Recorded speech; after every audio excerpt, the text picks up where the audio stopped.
Williams County has the highest COVID rate in the state of Ohio, and most of the COVID patients in this area come here to Bryan Hospital, where they are maxed out on patients, and they have nowhere to turn to for backup. Bryan is a small rural hospital that takes care of generations of families in Williams County. Has for years. Extremely concerning. Becky Weaver's worked here for over 40 years as a nurse supervisor. She says the pandemic is taking its toll.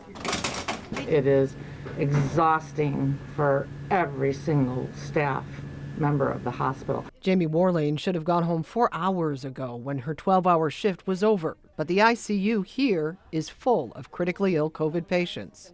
There's no normal anymore. The patients are harder to care for, mentally, physically. We're all kind of burned out. We work normally 8 to 12-hour shifts that become very easily 16-hour shifts. Chad Tinkle is the CEO here and says that is the deepest concern as this pandemic gets further along.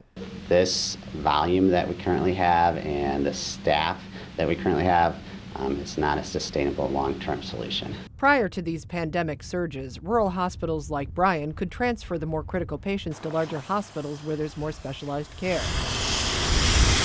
But those hospitals are full. We can't transfer you somewhere else even if I want to or even if you request it because there's simply no place to go. Hospitalist Dr. Steve Bum says that affects all medical emergencies, not just COVID. You have an acute stroke and you need an interventional neurologist at St. Vincent's to help you, we may not be able to get you there. So the staff here at Bryan Hospital moves forward, doing the best they can, with a message from those who've barely survived COVID themselves. Remember Becky? She had COVID back in the summer of 2020 before there was a vaccine. She can barely walk across the room because of damage to her lungs. Please help us. And the first thing that you can do is please get vaccinated. In Bryan, Melissa Veitch, 13 ABC Action News.